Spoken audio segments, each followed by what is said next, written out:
Grazie Presidente. Sull'ordine dei lavori mi riallaccio ai colleghi che hanno parlato prima, ma innanzitutto per quanto riguarda appunto la convocazione relativa alla carenza dei medici di medicina generale, prendo atto che finalmente questo problema viene discusso in terza commissione. Ricordo che la carenza dei medici era stata già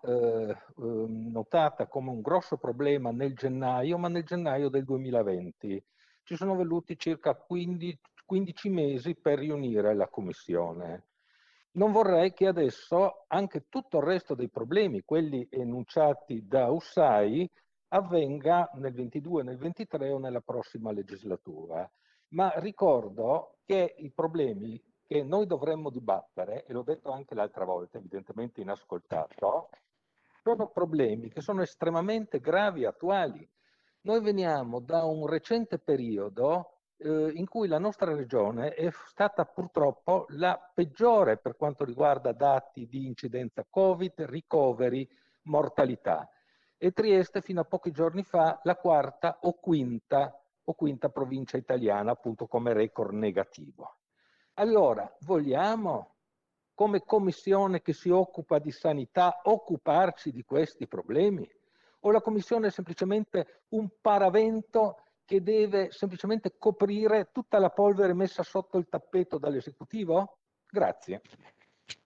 Quando si accusa la giunta regionale di mettere sotto il tappeto le cose, si fa un'affermazione grave. Allora io capisco che magari ci possono essere delle ansie di prestazioni. Non è sufficiente essere brevi. In pochi minuti si possono dire delle cose come queste che vanno ovviamente respinte con grande rispetto e senza alzare i toni della discussione. Ricordo, perché probabilmente questo non viene troppo considerato, che noi da gennaio dello scorso anno siamo entrati in una pandemia. Io vengo in Consiglio regionale a rispondere almeno a una decina di interrogazioni e risposta ogni sessione d'aula. Noi stiamo cercando di fare tutte le cose, sicuramente avremo anche qualche ritardo, però vi garantisco che gestire questa cosa non in una condizione ordinaria, ma in una situazione legata alla pandemia, naturalmente non mi rivolgo a tutti voi, mi rivolgo a qualcuno di voi, in particolare a uno, mi pare evidente, no? Io capisco le ansie da prestazione,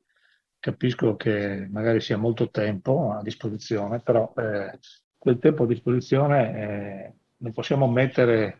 cerchiamo di dare tutte le risposte in maniera diligente nei limiti del possibile, considerato che stiamo vivendo una pandemia. Lo dico con grande, credo, pacatezza, avendo grande rispetto, anch'io credo di avere una esperienza abbastanza lunga dentro quei banchi e anche nei ruoli dell'opposizione, al quale credo ognuno è libero di fare le cose che crede, ma credo che i contesti siano importanti. Se qualcuno non ha questa esperienza perché è arrivato da 15 giorni, almeno si basta indietro a cercare di esperienza di quello che dicono gli altri. E tornando al mondo reale, mi sia consentito di informare la Commissione rispetto, perché questi sono i problemi che noi viviamo da un'ora all'altra.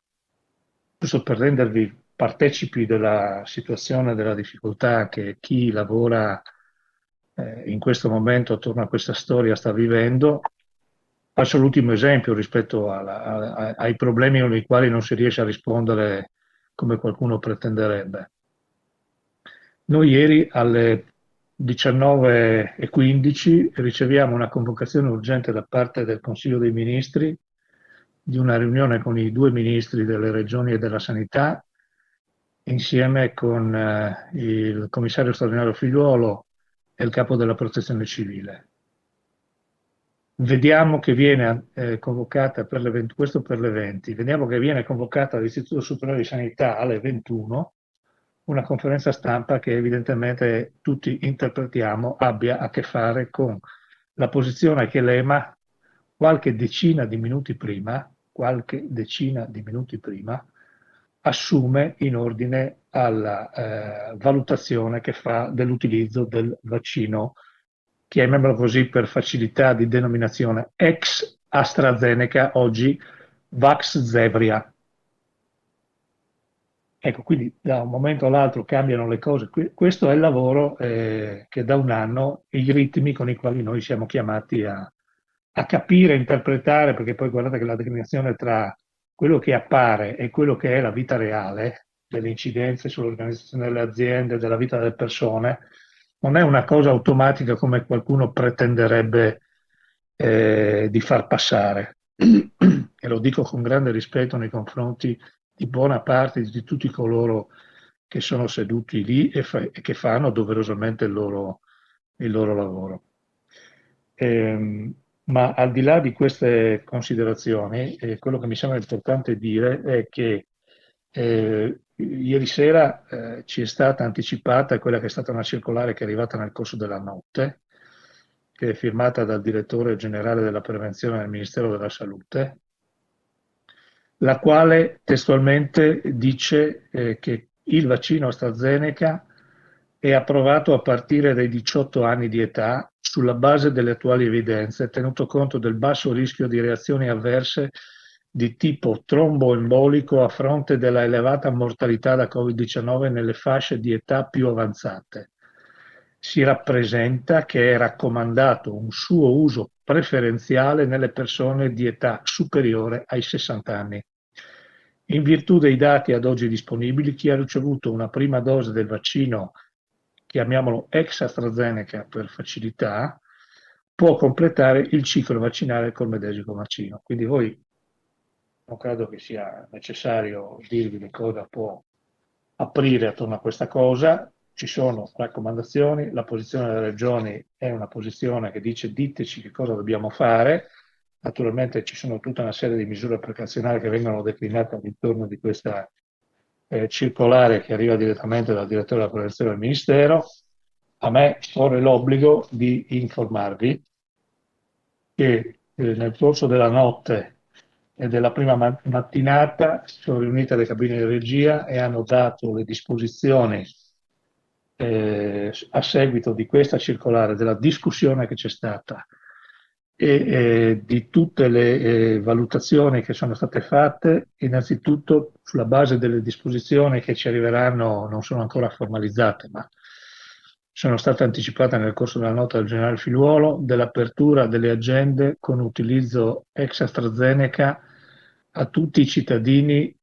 con età superiore ai 60 anni. Quindi noi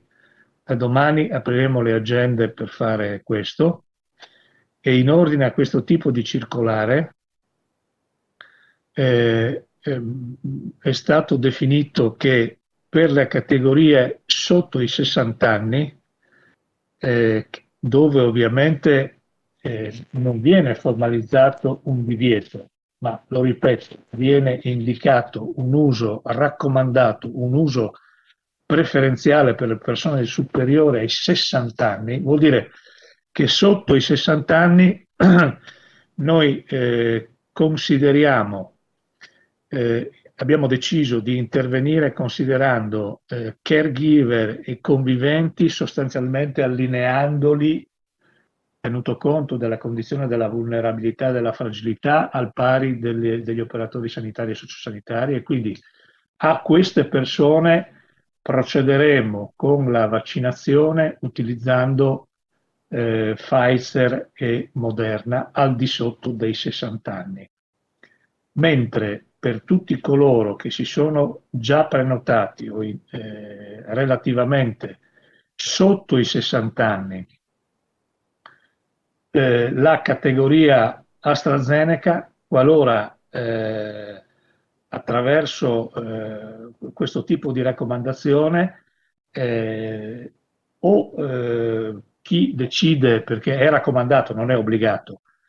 di assumere AstraZeneca lo potrà fare in relazione a quelle che sono le categorie che avevano già questo tipo di prenotazione, che ricordo essere nella prima declinazione del piano vaccinale, quindi i già prenotati, quindi mi riferisco a forza di polizia, forze armate, sistema scolastico, l'esercito, la protezione civile, tutte quelle organizzazioni lì proseguono come abbiamo stabilito e nel caso in cui decidessero di non aderire attraverso il consenso informato, quindi di non aderire a questo tipo di vaccinazione,